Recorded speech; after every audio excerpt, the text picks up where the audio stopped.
नमस्कार दोस्तों, स्वागत है आपका हमारे इस द हिंदू और दैनिक जागरण के न्यूज़ एडिटोरियल पेज के अंदर। ठीक है, इसमें हम जो न्यूज़पेपर के जो एडिटोरियल्स होते हैं उनको अच्छे से डिस्कशन करते हैं और किस प्रकार के एग्जाम में क्वेश्चन बनते हैं उसका भी हम साथ में डिस्कशन करते हैं। आज 19 सितंबर है, तो चलिए शुरू करते हैं। और अगर आप चैनल पर नए हैं तो चैनल को सब्सक्राइब कर लीजिए। पहला जो हमारा जो आर्टिकल है, जो एडिटोरियल है, वह हमारा दैनिक जागरण से संबंधित है, जिसमें कहा भी विकसित राष्ट्र बनने का एक सफल उपाय। जैसा कि हम जानते हैं भी 2047 तक भारत ने एक विकसित राष्ट्र रूप में बनने का एक लक्ष्य निर्धारित किया है। तो इस आर्टिकल के अंदर जो यूनिकॉर्न है उनका उदाहरण लेकर बताया गया है भी अगर यूनिकॉर्न को मजबूत किया जाए तो हम विकसित राष्ट्र बहुत तेजी से बन पाएंगे।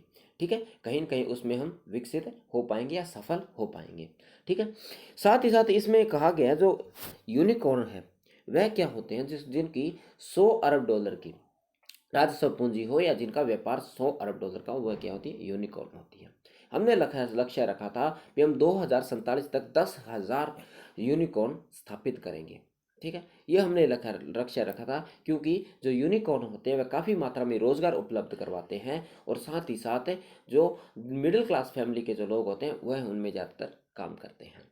ठीक है, तो आर्टिकल में सबसे पहले क्या किया गया है, अभी जो इस प्रकार का जो कहा गया भी सफलता और गौरव की यात्रा बड़े सोच और से आरंभ होती है। इसमें कहा भी जब हम लक्ष्य आप हमारा बड़ा रखते हैं तो वह किस लिए होता है भी सबसे पहले होती है हमारा उस यात्रा के प्रति गौरव होना चाहिए। ठीक है, तो उससे हमारे सफलता होनी चाहिए। आगे इसमें क्या है भी हमने जो संकल्प लिया है भी जो 20,000 यानी ट्रिलियन तक की हमारी अर्थव्यवस्था को बनाने की बात कही है। यानी ये कब पॉसिबल होगा? जब हमारे पास एक जिम्मेदार आर्थिक वृद्धि वाली जनसांख्यिकी हो, यानी ऐसी जनसंख्या हो हमारे पास जो आर्थिक रूप से सक्षम हो या आर्थिक वृद्धि की सोच रखने वाली जनसंख्या हो। ठीक है, साथ ही साथ हमारे अंदर हमारे देश में राजनीतिक स्थिरता होनी चाहिए, वैश्विक सहयोग भी साथ में साथ हमारे होना चाहिए, आर्थिक प्राथमिकताओं पर भी निर्भर करता है। तो ये सारे पहलू बताए गए जिनका होना एक विकसित राष्ट्र बनने के लिए जरूरी है। ठीक है, आगे इसमें क्या है व्यापार अर्थों में आर्थिक वृद्धि को दो प्रमुख स्रोत होते हैं। कौन कौन से? एक तो कामकाजी आबादी वाली सरकार की वृद्धि, यानी जो हमारी जो जनसंख्या है उसमें ज़्यादा जनसंख्या और कामकारी हो यानी काम करने वाली जनसंख्या हो तो हमारा देश कहीं न कहीं विकसित रूप में विकसित राष्ट्र के रूप में तेजी से आगे बढ़ेगा। ठीक है, दूसरा इसके अंदर बताया भी उत्पादकता में बढ़ोतरी होनी चाहिए। भी क्या है अभी जो उत्पादन दिनों दिन बढ़ता जाएगा तो हमारा देश दिनों दिन जल्दी तरक्की करेगा। उत्पादन बढ़ेगा तो उससे क्या उसकी मांग बढ़ेगी या उसके जो उत्पादन होगा तो मांग के कारण उत्पादन बढ़ेगी, जिससे वजह से नए नए व्यापार होंगे और नए नए निवेश भी इस हमारी ओर आकर्षित होंगे। ठीक है, आगे इसके अंदर कहा है भी 25 वर्षों में 6 गुना वृद्धि के लिए बढ़ते स्तर पर उद्यमियों के उभार का आवश्यकता होगी। भी हमें विकसित राष्ट्र बनने के लिए जो 6 गुना अधिक वृद्धि की आवश्यकता होगी। ये नामुमकिन तो नहीं है, थोड़ा मुश्किल जरूर है मगर ये नामुमकिन नहीं है। ठीक है, बाकी आगे इसमें यही जिक्र किया गया भी हमें 10,000 यूनिकॉर्न की स्थापना करने की आवश्यकता है, वह भी कोने कोने के अंदर। ऐसा ना हो भी कहीं एक ही जगह पे हमने यूनिकॉर्न लगा दिए, उस क्षेत्र का विकास हो रहा है मगर देश के अन्य क्षेत्रों का विकास नहीं हो पा रहा है। आगे इसके अंदर कहा भी वर्तमान में जो हमारे पास यूनिकॉर्न है उनकी संख्या केवल केवल 105 है, जिसको बढ़ाकर हमें कितनी करनी है? 10,000 तक की करनी है।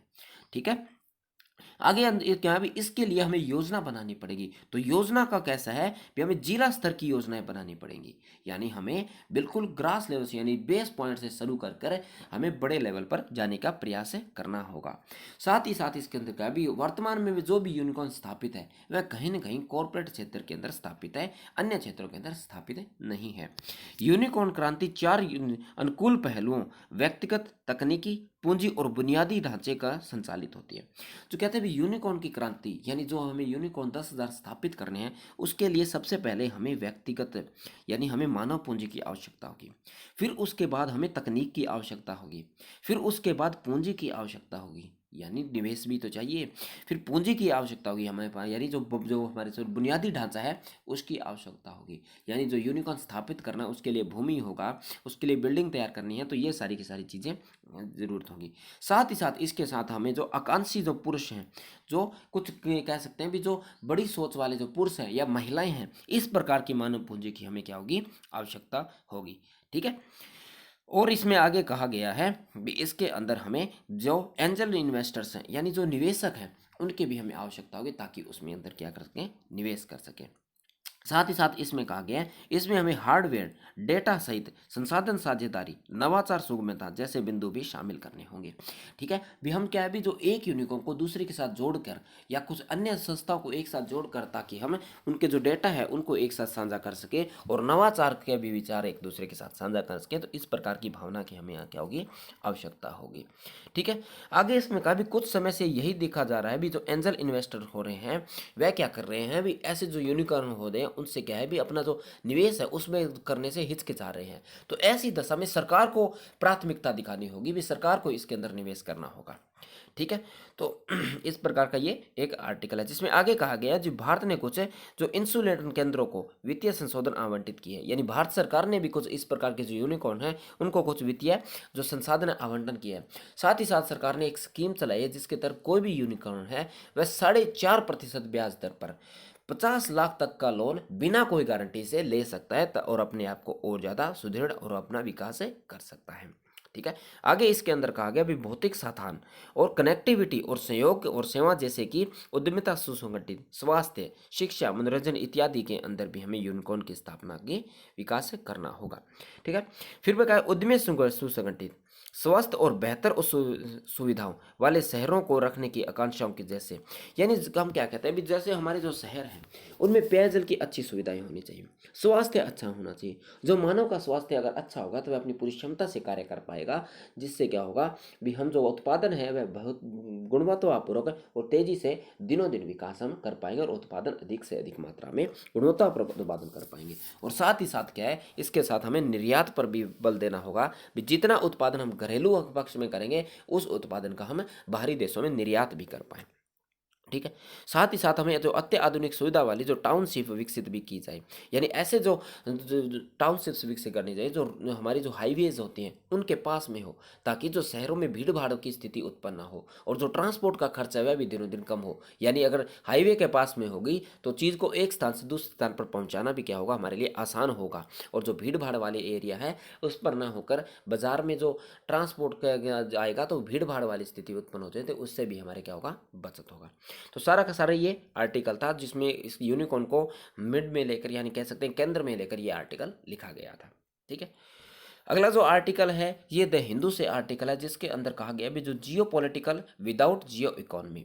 ठीक है, तो इस आर्टिकल के अंदर कहा गया भी जब जैसे भारत का भी जो भू राजनीतिक है तो बिना भू आर्थिक के पॉसिबल नहीं है। इसका अर्थ है भू राजनीति का अर्थ होता है कि हम राजनीतिक तौर पर राज्यों के साथ या देशों के साथ जुड़ते जा रहे हैं। जैसे एग्जाम्पल लिया गया है इसके अंदर क्वाड का अंदर, जिसमें हमने भारत, ऑस्ट्रेलिया, अमेरिका, ठीक है, और ऐसे एक जापान के साथ मिल करके हम क्या करते हैं भी जो राजनीतिक तौर पर इकट्ठे होते हैं। मगर इन्होंने इस आर्टिकल में कहा गया है भी राजनीतिक तौर पर तभी पॉसिबल होगा जब हम साथ ही साथ भू आर्थिक यानी आर्थिक रूप में भी साथ जुड़ेंगे। जैसा कि इस आर्टिकल के अंदर बताया गया भी जो भारत है वह राजनीतिक तौर पर डरता है, पर जहाँ आर्थिक मामले की बात आती है अपने घरेलू बाजार को सुरक्षा देने के पक्ष में वह आर्थिक तौर पर नहीं जुड़ता है, चाहे वह फ्री ट्रेड एग्रीमेंट की बात हो या फिर कोई भी ऐसा कोई संस्था हो। इसके अंदर एक संस्था की बात की है जिसका नाम है जो इंडो पैसिफिक रीजन है, जिसको इंडो पैसिफिक इकोनॉमिक फ्रेमवर्क, इसकी बात की गई। इसके अंदर क्या भी भारत जुड़ना नहीं चाहता है क्योंकि उसको भारत को ऐसा लगता है भी अगर भारत इसके अंदर ज्वाइन होता है तो कहीं ना कहीं उसका जो घरेलू बाजार है वह क्या होगा, इससे प्रभावित होगा। ये बात कहीं ना कहीं सच भी है भी क्योंकि हमारा जो घरेलू बाजार है वह उतना सक्षम नहीं है जितना वैश्विक बाजार है। वैश्विक बाजार में उनके पास स्टोरेज क्वालिटी अच्छी है, उनके पास भंडारण करने की अच्छी क्षमताएं हैं, क्वालिटी अच्छी है, और कहीं ना कहीं जो हमारे यहाँ उतने संसाधन नहीं है जिसकी वजह से हम अच्छी क्वालिटी जैसी चीज़ें बना पाएँ। तो ये बात सही भी है। तो इस प्रकार इस आर्टिकल के अंदर कहा गया है। ठीक है, आगे कहता क्या आर्टिकल भी भारतीय जो भारत वैश्विक इंडो पैसिफिक भू रणनीतिक में एक प्रमुख साझेदार है। ये बात बिल्कुल सही है कि भारत राजनीतिक तौर पर या रणनीतिक तौर पर एक अच्छा साझेदार है के रूप में उभरने में कामयाब रहा है। जैसे क्वाड का इसने एग्जाम्पल है, कौन कौन, ऑस्ट्रेलिया, जापान, भारत और संयुक्त राज्य अमेरिका के साथ हमने क्या किया है, ऐसे समझौते किए हैं। ठीक है, सैन्यकरण की सुरक्षा के प्रबोधन से भी बचा है। और यह सुनिश्चित किया है कि दक्षिण पूर्व एशिया संघ, जिसको आसियान राज्य व इंडो पैसिफिक की शक्ति में अभिव्यक्ति से लगातार बढ़ते हुए संतुलन में ऐसे जो महसूस किया गया। यानी हम साथ में ये भी देखते हैं जो आसियान देश हैं उनके जो व्यापार के जो मुद्दे हैं उनसे भी हम कहीं ना कहीं असुरक्षा की भावना भी उत्पन्न होती है। आगे इसके अंदर कहा भी भारत प्रशांत क्षेत्र में भारत का दृष्टिकोण आधा अधूरा रहा है। आधा अधूरा का ऐसा भी हम राजनीतिक तौर पर तो जुड़ रहे हैं मगर आर्थिक रूप से उनसे एक किनारा कर रहे हैं, हम नहीं जुड़ पा रहे हैं। दीर्घावधि में अस्थिरता और अपर्याप्तता को ध्यान में रखते हुए भारत प्रशांत क्षेत्र में भू आर्थिक विकास पर ध्यान देने का प्रयास करना चाहिए।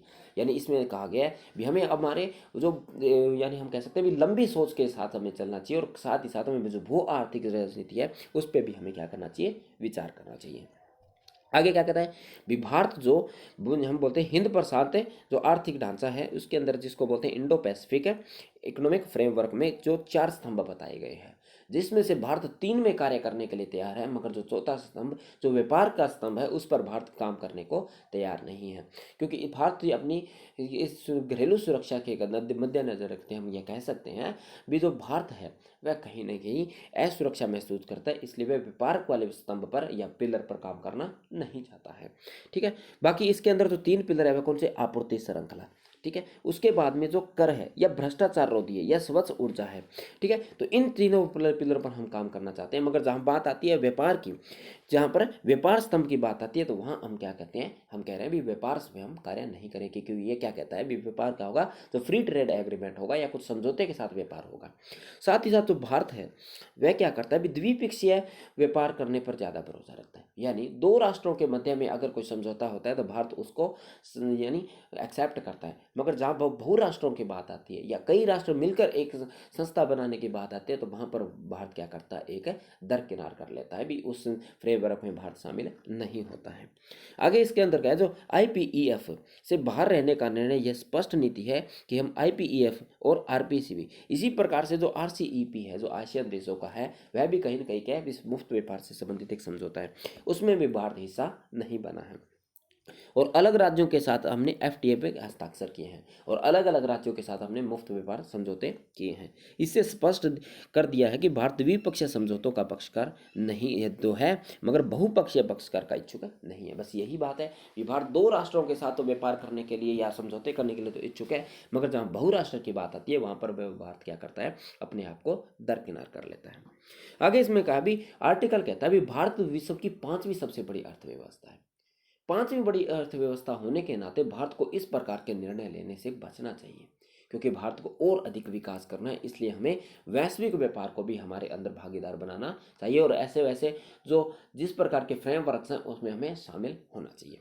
ठीक है, तो ये इस आर्टिकल के अंदर कहा गया है। साथ ही साथ जो हिंद प्रशांत क्षेत्र है जिसको हम बोलते हैं इंडो पैसिफिक इकोनॉमिक फ्रेमवर्क, ये चीज़ क्या है, ये क्या है भी अमेरिका के 1 दशक पुराने एशिया धुरी रणनीति के एक अंग के रूप में महत्वपूर्ण कदम माना जा रहा है। ठीक है, यह ढांचा हिंद प्रशांत क्षेत्र में वैश्विक आर्थिक विकास का इंजन बनाने हेतु सामूहिक इच्छा की घोषणा करता है। ये क्या करता है, अभी जो एशिया क्षेत्र के अंदर एशिया प्रशांत का क्षेत्र है उसके अंदर देशों को मिला करके एक मुफ्त व्यापार का या व्यापार का एक आर्थिक इंजन बनाने का, यानी सामूहिक इच्छा के हम सभी एक अच्छी यानी हमें अच्छी इच्छा लेकर व्यापार करें।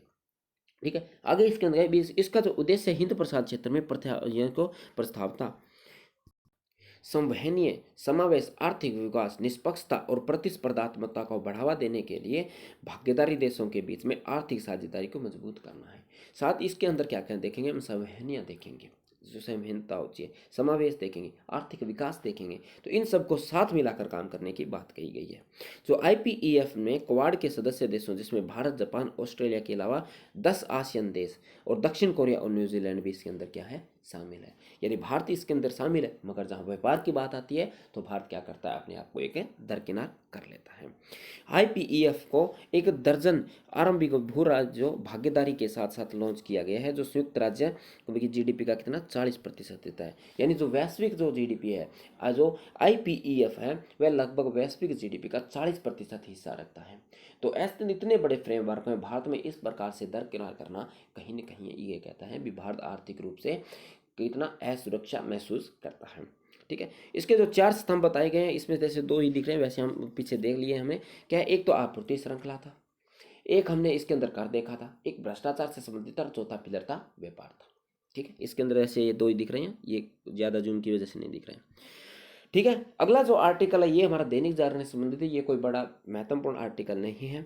इसमें यही बात कही गई है भी जो रोड सुरक्षा से संबंधित कोई बात नहीं। पिछले कुछ दिनों पहले हमने देखा था जो टाटा के जो मशहूर जो वह व्यक्ति थे जिनका नाम क्या था, साइरस मिस्त्री जी, उनका भी क्या था, एक्सीडेंट की वजह से निधन हो गया था। तो इस आर्टिकल के अंदर यही बताया गया है भी जो किस प्रकार से हमें क्या करना है, जो जो पिछली सीट पर रहने वाले लोग हैं उनके लिए जो सीट बेल्ट है वह अनिवार्य कर दिया जाना चाहिए।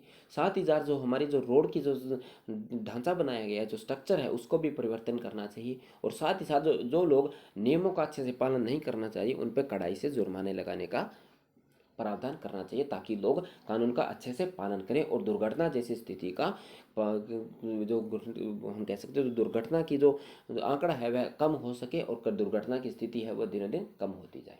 ठीक है, यही इस आर्टिकल के अंदर बात कही है, कोई ज़्यादा कोई नई बात है इसके अंदर नहीं की गई है। ठीक है, तो अगला जो आर्टिकल है वह कोई इंपॉर्टेंट आर्टिकल नहीं है, मगर ये हमारी सिविल सर्विस से संबंधित यानी यूपीएससी से संबंधित एक आर्टिकल है। तो थोड़ा सा इसके अंदर डिस्कशन कर लेते हैं, क्योंकि जो ये आर्टिकल था ये है जो डॉक्टर विजय अग्रवाल है, ये इन्होंने लिखा, ये पहले आईएएस ऑफिसर रह चुके हैं। तो इनका ये आर्टिकल है, इसमें इन्होंने ये कहा है भी जो यूपीएससी का जो रिजल्ट है या जो कट ऑफ है दिनों दिन गिरती जा रही है, तो इसका कारण क्या है। इस कारण के पीछे इन्होंने कहा भी कहीं न कहीं तो जो आजकल के जो पेपर्स आते हैं, जो एग्ज़ाम आते हैं, वह बहुत मुश्किल लेवल के आते हैं। एक सामान्य अध्ययन की बात करते हैं तो वह जो सामान्य अध्ययन नहीं, एक विशेष अध्ययन की आवश्यकता होती है। इस प्रकार से अगर हम 2021 की कट ऑफ देखें तो वह कितनी गई थी, लगभग हमारी 87 के या 84 के आसपास गई थी। इतनी कट ऑफ गई, तो इतना कम करना और इतनी बड़ी एग्जामिनेशन का इतना कट ऑफ करना कहीं ना कहीं एक हम कह सकते हैं भी एक निराशाजनक बात है। तो यही एक आर्टिकल है जिसमें इतना कोई सुधार की बात नहीं कि भी यूपीएससी को एक गहन विचार करना चाहिए इसके प्रति भी, क्या जो क्वेश्चन है उसका लेवल कुछ इस प्रकार से ही रखें ताकि उसका आंसर लोग दे पाएँ। इतना लेवल न बढ़ा दिया जाए भी उसका जो आंसर है वह ज़्यादातर लोग दे ही न पाए, क्योंकि क्वेश्चन का लेवल क्या है बहुत बढ़ा दिया गया है। 2022 का जब आप क्वेश्चन पेपर देखते हैं प्री का, तो उसके अंदर आप देखोगे भी कितने हाई लेवल के क्वेश्चन आपसे पूछे गए हैं, किस प्रकार की भाषा का इस्तेमाल किया गया है। तो आपको ये लगेगा भी कि पेपर बहुत मुश्किल है, मगर इतना मुश्किल नहीं है भी अब कट ऑफ तक ना पहुंच पाए। ठीक है, हम थोड़ा प्रैक्टिस करेंगे तो इस प्रकार के क्वेश्चन भी हम क्या करेंगे, सोल्व कर लेंगे। बाकी इसके अंदर कोई खास सॉल्यूशन नहीं बताया गया है, सिर्फ थोड़े बहुत ये जो रिजल्ट हैं उनके एग्जाम्पल बताए गए हैं। एक तो क्वेश्चंस के बारे में बताया भी किस प्रकार के क्वेश्चन पूछे गए थे, तो वो कोई इंपॉर्टेंट नहीं है, वो पहले पूछे हैं जो हमने प्रीवियस क्वेश्चन डिस्कस करके उसके अंदर हम ये डिस्कस कर लेंगे। ठीक है, आगे चलते हैं। अगला जो आर्टिकल है वह भी हमारा दैनिक जागरण से संबंधित है, जिसमें लंपी वायरस है जो आजकल काफ़ी चर्चा में रहा है, उसके बारे में एक आर्टिकल आया है। क्या कहता है लंपी वायरस, जिस प्रकार से जो मानवों के अंदर कोरोना वायरस था उसी प्रकार से जो मवेशी पशु हैं उनके अंदर आज तेजी से लंपी वायरस फैलता जा रहा है, जिसका एक रिपोर्ट के आधार पर ये कह सकते हैं जो आज होने वाले लगभग 80,000 लोगों की जो 80,000 जो मवेशी पशु हैं उनकी मृत्यु हो चुकी है। और ज़्यादा प्रकोप इसका कहाँ पर, राजस्थान में देखने को मिल रहा है। ठीक है, इसके अंदर कुछ सावधानियां बताई गई है और कुछ लंपी वायरस के बारे में बताया गया है। जो लंपी वायरस है ये लंपी चर्म रोग जिसको गांठ परिवार से संबंधित है, ये गांठ पॉक्स या फिर सीप पॉक्स वायरस के परिवार से संबंधित है, जिसको बोलते हैं कैम्प्रीपोक्स नामक वायरस के चलते ही होने वाली यह संक्रमित बीमारी है जो एक पशु से दूसरे पशु में फिर फैलती है, यानी कहीं कि संक्रमित बीमारी है। पशु चिकित्सा के मुताबिक यह बीमारी मच्छर के काटने से, खून चूसने वाले कीड़ों के इत्यादि से मवेशियों को होती है और मच्छर या कीड़े द्वारा संक्रमित गाय को काटने के बाद दूसरी गाय को एक गाय से दूसरी गाय पर फैलती है। ठीक है, वैसे लंपी वायरस या लंपी वायरस चर्म रोग का कोई नई बीमारी नहीं है, इसके यानी इसके पहले भी कहीं ना कहीं कारण देखेंगे, मतलब जितनी अधिक मात्रा में अभी देखे गए हैं उतनी मात्रा में पहले कभी नहीं देखे गए। इसमें एग्जाम्पल 2019 का भी लिया गया, भी 2019 के अंदर बंगाल और उड़ीसा के अंदर भी ऐसे मामले देखे गए थे। ठीक है, आगे इसके अंदर कहीं ना कहीं इसके जो सिम्टम्स बताए हुए, जो चेचक जो हमारी बीमारी होते हैं जिसके ऊपर हमारे शरीर पर छोटे छोटे दाने से निकल आते हैं, उसी प्रकार से क्या है भी ये इसी के अंदर इसके सिम्टम्स बताए जाते हैं। जो मवेशी पशु होते हैं उनका जो चारा कम कर देना, बुखार जैसी स्थिति बनी रहना, उनके शरीर पर छोटे छोटे छाले से आ जाना, तो ये कहीं ना कहीं इसके क्या कहते हैं लक्षण हैं। बाकी इसके अंदर क्या बताया गया, थोड़े सुझाव बताए गए, जो मवेशी पशु हैं उनको सफाई वाली जगह पर हमें रखना चाहिए, नियमित उनको यानी नहलाना चाहिए, साथ ही साथ उनको उनकी साफ़ सफाई करनी रहना चाहिए। ठीक है, कि अगर किसी प्रकार का सिम्टम्स हमें दिखाई देता है तो तुरंत डॉक्टर को सलाह लेनी चाहिए। तो इस प्रकार के एक तो इसके अंदर जो बताए गए हैं जो ये हमारे और ये सॉल्यूशन। साथ इसमें कहा भी अगर हम दूध पीते हैं तो उसको अच्छे से उबाल लेना चाहिए और कच्चा दूध हमें नहीं पीना चाहिए। बाकी इस आर्टिकल के तहत इतना इम्पोर्टेंट कुछ नहीं है। अगला जो आर्टिकल है वह हमारा दैनिक जागरण से संबंधित है, क्योंकि इसके अंदर जो बात की गई थी हमारी जो सेमीकंडक्टर्स की, क्योंकि आज सेमीकंडक्टर्स का कितना ज़्यादा बोलबाला है हम ये देख सकते हैं, क्योंकि हमारे छोटे से छोटे इलेक्ट्रिक गैजेट से लेकर बड़े से बड़े इलेक्ट्रिक गैजेट तक सेमीकंडक्टर्स का यूज़ होता है। साथ ही इसमें बताया गया भी सेमीकंडक्टर की विशेषताएं बताई गई हैं। साथ ही साथ भारत का भी सेमीकंडक्टर में कितना योगदान है अभी तक, और को क्या कुछ करने जा रहे हैं उसके बारे में थोड़ा बहुत इसमें जिक्र किया गया है। तो इस आर्टिकल के अंदर सबसे पहले क्या कहता है भी जो सिलिकॉन जो सेमीकंडक्टर होते हैं वह किससे, सिलिकॉन से बनाए जाते हैं। ठीक है, किससे बनाए जाते हैं, सिलिकॉन से बनाए जाते हैं। जो किस लिए, जो हमारा जो स्मार्टफोन्स होते हैं उनमें ये यूज होता है। ठीक है, भारत दुनिया का दूसरा सबसे बड़ा, और जो कह सकते हैं तो भारत है दुनिया का दूसरे सबसे बड़ा जो स्मार्टफोन बनाने वाला देश है। ठीक है, मगर फिर भी अगर हम सेमीकंडक्टर्स की बात आती है तो हम क्या करते हैं, दूसरे देशों से आयात करते हैं, चाहे वह चाइना हो या ताइवान हो। ठीक है, आगे इसमें कहा है चीन और ताइवान जैसे जो देश हैं वह लगभग सिलिकॉन बनाने में कहीं न कहीं उनका एकाधिकार ही हम कह सकते हैं, बल्कि पूरी दुनिया में निर्यात भी करते हैं। ये दोनों देश हैं वे क्या करते हैं, साथ ही साथ क्या करते हैं, निर्यात भी करते हैं। ठीक है, आगे इसमें कहा है भी सालाना हम देखते हैं भी 1.90 लाख करोड़ रुपए हम सेमीकंडक्टर को आयात करने में खर्च कर देते हैं। ठीक है, साथ ही साथ क्या है भी जो हाल ही में जो भारत के अंदर क्या है भी गुजरात के अंदर एक फैक्ट्री लगाई जा रही है अहमदाबाद के अंदर। ठीक है, सेमीकंडक्टर का बनाने के लिए, तो उसमें अभी ये बात कही गई है ये क्या जो सेमीकंडक्टर्स बनाए जाएंगे इससे काफ़ी रोजगार मिलेगा, और साथ ही साथ जो हमारे आयात निर्भरता है वह भी क्या होगी, कम होगी। और साथ ही साथ जो स्मार्टफोन्स हैं, जो लैपटॉप्स हैं, जो कंप्यूटर्स हैं, या जो कारों के अंदर जो चिप्स लगते हैं उनकी वजह से उनका जो दाम है उनका भी कम हुआ। इसके अंदर एक एग्जाम्पल लिया गया, जो लैपटॉप आज 1 लाख रुपए का रहा है वो अगर भारत के अंदर सेमीकंडक्टर्स बनने हो शुरू हो जाए तो उसकी जो मूल्य है वह 40,000 रुपये हो जाएगा।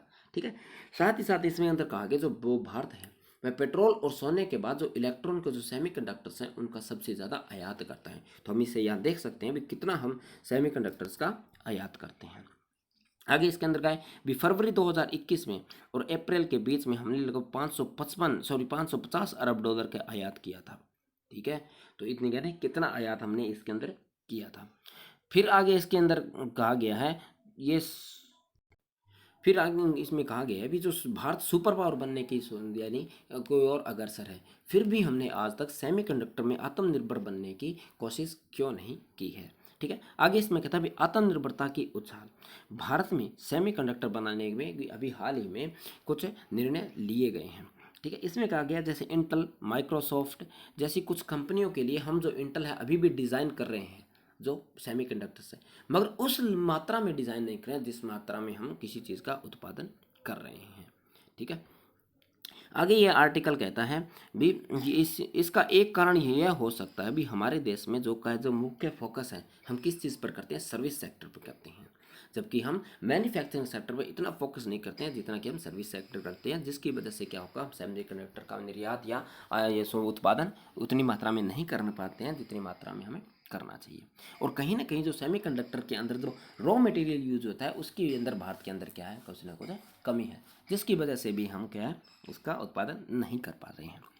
आगे अंदर इसके अंदर कहा गया है भी जो ताइवान दुनिया में जो एडवांस जो सिलिकॉन जो सेमीकंडक्टर चिप का अग्रणी उत्पादक देश है। ठीक है, जो ताइवान है वह सबसे अधिक मात्रा में सेमीकंडक्टर्स का उत्पादन करता है, जिसकी वजह से ताइवान कितना इम्पोर्टेंट हो जाता है ये भी हम देख सकते हैं। और भारत ही नहीं, चीन भी इस पर कहीं ना कहीं जो सेमीकंडक्टर्स के आयात के लिए ताइवान पर निर्भर रहता है। इस प्रकार हम कह सकते हैं जो ताइवान का स्वतंत्र रहना हमारे लिए कितना ज़रूरी हो जाता है, या ताइवान कितना भू राजनीतिक तौर पर कितना महत्वपूर्ण हो जाता है। ठीक है, बाद में इसमें जो सिलिकॉन्स है उसके बारे में बताया गया, जो सेमीकंडक्टर्स हैं वो होते क्या हैं, वे क्यों इतने उपयोगी हैं। सेमीकंडक्टर्स का उपयोग इसलिए हो जाता है, जो सेमीकंडक्टर्स होते हैं वह सुचालक और कुचालक के एक मध्य की सीमा होती है। साथ ही एक इनकी विशेषता ये होती है भी जहाँ नॉर्मल जो हमारे उपकरण होते हैं वह गर्म होकर बंद हो जाते हैं, मगर जहाँ सेमीकंडक्टर्स होते हैं वो जितने गर्म होते हैं उनकी जो सुचालक की जो क्षमता है वह क्या होती है, बढ़ती जाती है। इसकी वजह से ये इम्पोर्टेंट हो जाता है। साथ ही साथ सेमी ये क्या होता है, इसका जो विद्युत का धारा का प्रवाह है वह हम किसी भी दिशा में कर सकते हैं। जैसे हम चिप देखते हैं, जैसे ये चिप है, ये इसका जो धारा का प्रवाह हम इस यानी दोनों साइड से कर सकते हैं। जैसे सॉरी, इस साइड से भी हम कर सकें, इधर भी कर सकते हैं, इस साइड भी, इस साइड भी, यानी इसके चारों तरफ हम धारा का प्रवाह कर सकते हैं, जिसकी वजह से जिस दिशा में हमें जितने विद्युत की आवश्यकता होती है हम उतने विद्युत की इससे प्रोवाइड करवा सकते हैं। बाकी जो नॉर्मल जो हमारे सेमीकंडक्टर सेल्स सॉरी नॉर्मल जो उपकरण होते हैं उनमें हम ऐसा नहीं करवा पाते हैं। साथ ही साथ अगर हम जो सेमीकंडक्टर्स का यूज़ नहीं होता था उस समय की अगर हम बात करें तो उस समय बड़ी बड़ी मशीनें लगती थी, ठीक है, और उनको ठंडे करने के लिए बड़ी बड़ी एसियाँ भी उनके अंदर लगानी होती थी। मगर जब से सेमीकंडक्टर्स आए हैं तो उनकी स्थिति भी हो गई और साथ ही साथ जो आकार हो गया है हमारी चीज़ों का वह भी क्या हो गया, दिनों दिन कम हो गया। तो ये किसकी वजह से हुआ है, ये हमारा सेमीकंडक्टर की वजह से हुआ है, ठीक है। बाकी ये आर्टिकल सारा इसी, ये दोनों आर्टिकल इसी से संबंधित है, जो सारी चीज़ें हमने डिस्कस कर ली, ठीक है। तो आज की वीडियो में इतना ही। अगर आपके लिए वीडियो हेल्पफुल होती है तो प्लीज़ आप चैनल को सब्सक्राइब कर लीजिए, और अगर आपको वीडियो अच्छा लगता है तो वीडियो को शेयर भी कर सकते हैं, ठीक है। तो मिलते हैं नेक्स्ट वीडियो में।